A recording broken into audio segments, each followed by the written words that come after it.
Debate లో ఉన్న మిత్రులందరూ కూడా నమస్కారాలు.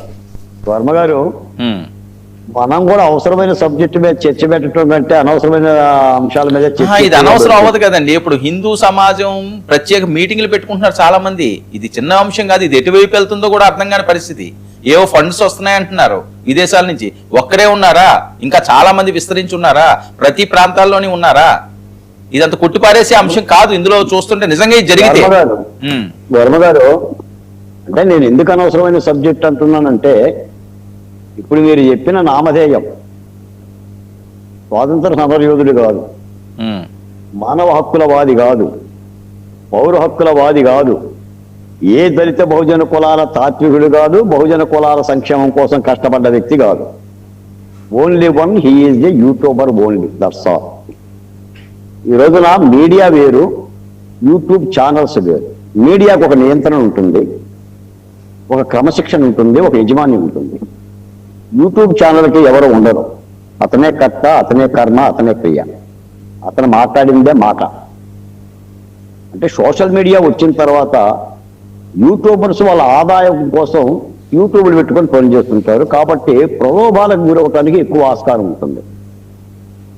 సమాజాన్ని ఇబ్బంది పెట్టే మాటలు మాట్లాడి తద్వారా న్యూస్ పెంచుకోనో న్యూసెన్స్ పెంచుకోనో డబ్బులు సంపాదించే అవకాశం కూడా ఎక్కువగా వాళ్ళకే ఉంటుంది. ఈ సందర్భంగా మీకే ఒక మాట చెప్తా, మీరు గుర్తించాలి. మీ ద్వారా ఈ రాష్ట్ర ప్రజలు కూడా అర్థం చేసుకోవాలి. 2008 జూలై 26న అహ్మదాబాదులో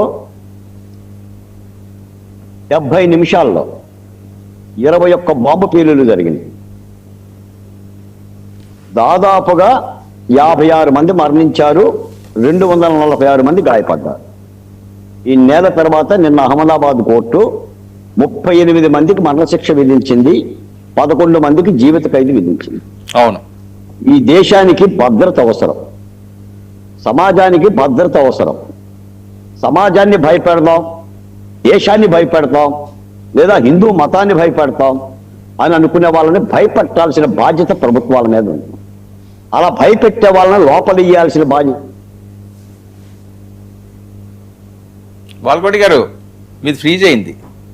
ఓకే, చిరపరెడ్డి గారు, ఏంటి రావణ అంశం? ఒకసారిగా కొడాలి నాని గారు వీళ్ళందరూ కూడా యూటర్న్ తీసుకుంటున్నారు. పెద్దిరెడ్డి రామచంద్రారెడ్డి గారు నిన్నటి వరకు ఒక వెర్షన్, ఇప్పుడు వెర్షన్ మారింది అని చెప్పి సోషల్ మీడియా ట్రోల్ అవుతున్న అంశం. వర్మ గారు చెప్పండి. One minute. ప్రశ్న అనే పేరు పెట్టుకున్నంత మాత్రాన ప్రశ్నను లోపలేస్తారని అడగకూడదు. అది పేరు మాత్రమే. అంటే మంచోడు అని ఒక యూట్యూబ్ ఛానల్ పెట్టుకుంటే మీరు మంచోళ్ళని లోపలేస్తారా? రాముడు అనే పేరు పెట్టుకుంటే మీరు రాముడు వారినే లోపలేస్తారని మాట్లాడతారా? అది ప్రశ్న కాదు. ఈ సమాజంలో అన్ని నిబంధనలు ఉన్నాయి. పోలీసులు నిజానికి ఏంటంటే, అతగాడు అరెస్ట్ అవ్వటానికి కారణం అతగాడు పిలిచిన వ్యక్తే. అతగాడు లోపల పోయేదాకా ఈయన వదల్లా. పెట్టిన సభ వేరు, మాట్లాడాల్సిన అంశాలు వేరు. అది దళిత క్రిస్టియన్ సభ. వాళ్ళ హక్కుల గురించి మాట్లాడాలి, వాళ్ళ కష్టాల గురించి మాట్లాడాలి, లేదా వాళ్ళ రాజ్యాంగపరమైన రక్షణ గురించి మాట్లాడాలి తప్ప నీ నాలుగు వస్తా, ఆయన చేతిలో పెడతా, ఆయన నాలుగు వస్తా, ఏం చేతిలో పెడతా అని, లేదా కాంగ్రెస్ తూ అని ఊయటం, వీటన్నింటి చట్టం ఊకుంటుందా? అలాంటి వాళ్ళని సపోర్ట్ చేస్తుందా? మీకు మాట చెప్తాను. ఇప్పుడే మీరు అన్నారు ఏదో కొడాలి నాని గారు అని. నిజానికి ఏంటంటే మరి ఇతను వెనకేసుకొస్తున్నారు వైసీపీ పార్టీ. మరి అతనికి మద్దతు ఉందేమో. మరి వైసీపీ కాదు వైసీపీ ఇప్పుడు దీనికి మద్దతు ఉండడం కాదు. ఇప్పుడు ఆయన పెట్టిన వీడియో వేరేది. ఈసీఆర్ మాట్లాడండి. కాదండి వర్మ గారు, ఇప్పుడు అతను చేసిన కార్యక్రమాలు ఒక్కొక్కటిగా వెలుగు చూస్తున్నాయి. మనకి తెలియదు అసలు. ఇప్పటి వరకు ఆంధ్రప్రదేశ్లో తెలుగు రాష్ట్రానికి అతగాడు ఎవడో తెలియదండి. ఈ సంఘటన జరిగిన తర్వాతే అతగాడి యొక్క మాటలు గుర్తుకొచ్చినాయి. అది చట్టం తన పని తాను చేసింది, చర్యలు తీసుకుంది. కొన్నిట్లో బెయిల్ వచ్చింది. వెరసి ఆయన హిందూ దేవులని, హిందూ మతాన్ని చాలా దారుణంగా, అసలు నేను భారతీయుడిని కాదని ఆయనే ప్రకటించుకున్నాడు సార్.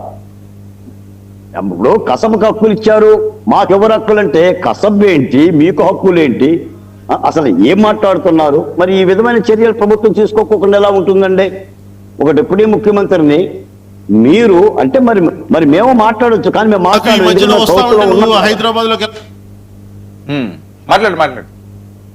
అది మేము బాధ్యతగా ఉన్నాం కాబట్టి మాట్లాడకూడదు.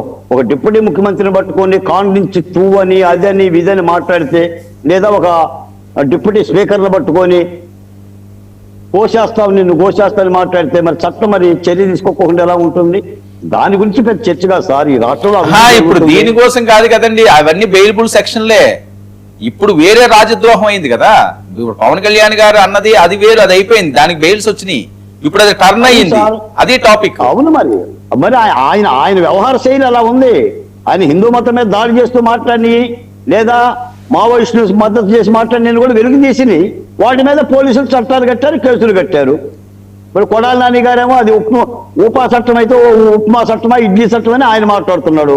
ఇప్పుడు రావణకి మద్దతు వీళ్ళంతా నాకైతే అర్థం కావడంలా. అది తెలుగుదేశం పార్టీ, ఆయన తెలుగుదేశం పార్టీకి సపోర్ట్ అండి ఆయన మాట్లాడేది. కొడాలి నాని గారు బయట ప్లే చేయండి ఒకసారి, వినండి, ఆ బయట వినండి. ఇంట్లో రావణ అనేటువంటి వ్యక్తి తెలుగుదేశం పార్టీకి, లోకేష్ కి, బాలకృష్ణకి, చంద్రబాబు కూడా అనుకూలంగా ఉంటాడు, ఎక్కడ ఒక మాట కూడా మాట్లాడు. ఆవిడ తెలుగుదేశం పార్టీ కాముగా ఉంది, వీళ్ళందరూ కూడా అతని మీద మరి దాడి చేసేటువంటి కార్యక్రమం. అదేవిధంగా గతంలో మేము అధికారంలో ఉండగా జగన్మోహన్ రెడ్డి గారి మీద కూడా అనేక రకాలైనటువంటి విమర్శలు చేశాడు. మేము ప్రతిపక్షంలోకి వచ్చినా కూడా మా మీద విమర్శలు చేశాడు. ఏదేమైనప్పటికీ మేమైతే కనుక ఈ రకంగా అణిచివేయాలన్నటువంటి ప్రయత్నం చేయలేదు. చంద్రబాబు నాయుడు కూటానికి రోజులు దగ్గర పడి, ఎందుకంటే మాది గొడ్ల పార్టీ అని చెబుతాడు, ఆయన చెబుతాడు, వాళ్ళ అబ్బాయి చెబుతాడు, ఆ పార్టీ చెప్పుద్ది, ఆయన మీడియా చెప్పుద్ది. అంటే ఆయన భ్రమ ఏంటంటే పిచ్చి, ఇంకా భ్రమలో ఉన్నాడు. మేము ఏది చెప్తే ప్రజలు కూడా అదే మారుతారని. మాది గొడ్డల పార్టీ అని ఎవరు అంటారు, మా సంక్షేమ పార్టీ అని చెప్పి ప్రజలు మారుకుంటారు. మాది గొడ్డల పార్టీ కాదు, మీది బూడిద పార్టీ అని చెప్పి రాష్ట్రంలో ఉన్నటువంటి ప్రజలు మారుకుంటున్నారు. ఈ రోజు తెలుగుదేశం పార్టీ అంటే అతనికి వ్యతిరేకంగా ఉన్నటువంటి వ్యక్తుల్ని పోలీస్ స్టేషన్ లో తీసుకెళ్లి తగలెత్తి బూడిచ్చేసేటువంటి పార్టీ. ఇంట్లో రావణ అనేటువంటి వ్యక్తి తెలుగుదేశం పార్టీకి, లోకేష్ కి, బాలకృష్ణకి, చంద్రబాబు అనుకూలంగా ఉంటాడు. ఎక్కడ వర్మ గారు, రావణ అనే వ్యక్తి బాలకృష్ణ గారికి, లోకేష్ గారికి, చంద్రబాబు నాయుడు గారికి తెలిసిన వ్యక్తి అయితే మరి వీళ్ళెందుకు అరెస్ట్ చేయించారు? వాళ్ళు సంతోషించవచ్చు కదా. ఇప్పుడు వీళ్ళెందుకు అరెస్ట్ చేయించారండి? ఇప్పుడు 4 వైసీపీ జగన్మోహన్ రెడ్డి గారిని తిట్టినా మేమేం చర్యలు తీసుకోలేదు. అంటే రాముని తిట్టినా, చేతమ్మోరిని తిట్టినా, లక్ష్మణ్ని తిట్టినా మేము చర్యలు తీసుకోలేదు, మేము వదిలేసామంటే అర్థం ఏంటి? అంటే ప్రోత్సహించారు. తిట్టవయ్యా రాముణ్ణి, తిట్టవయ్యా సీతమ్మోరిని అని చెప్పి వీళ్ళు ప్రోత్సహించినట్టు అర్థం. మరి ఈ రోజు ఈ కూటమి ప్రభుత్వం చర్యలు తీసుకుంది. ఎందుకంటే సార్, ఈ దేశం హిందూ దేశం, అదొక హిందూ మతం, కోట్ల మంది అత్యధిక భారతీయులు ఉన్న మతం. ఏనాటి రాముడు అంటే పురాణ రాముని దూషించి, పురాణ సీతమ్మని ఇప్పుడు పవిత్రంగా దేవాలయాలకు వెళ్ళి దండం పెట్టుకుంటున్న దేవులను దూషించి, మరి అటువంటి వాళ్ళని ఏం చేస్తారు సార్? మతాల మధ్య చిచ్చు రావటం అవ్వదా? ఇప్పుడు ఇది భావోద్వేగానికి దారిదా? చర్యలు తీసుకోకపోతే హిందూ సమాజం ఏం ప్రశ్నిస్తుంది ప్రభుత్వాలని? కాబట్టి చర్య ఉంటుంది. కాబట్టి ఇటువంటి అంశాలని చాలా అప్రమత్తంగా చూడాలి. నాకైతే ఈ పెద్దగా చర్చించాల్సిన అంశాలు కూడా కాదని నా భావన. చిన్నప్పటి గారు, ఏంటి మీ వెర్షన్ ఏంటి ఒకసారిగా యూటర్న్ తీసుకున్నారని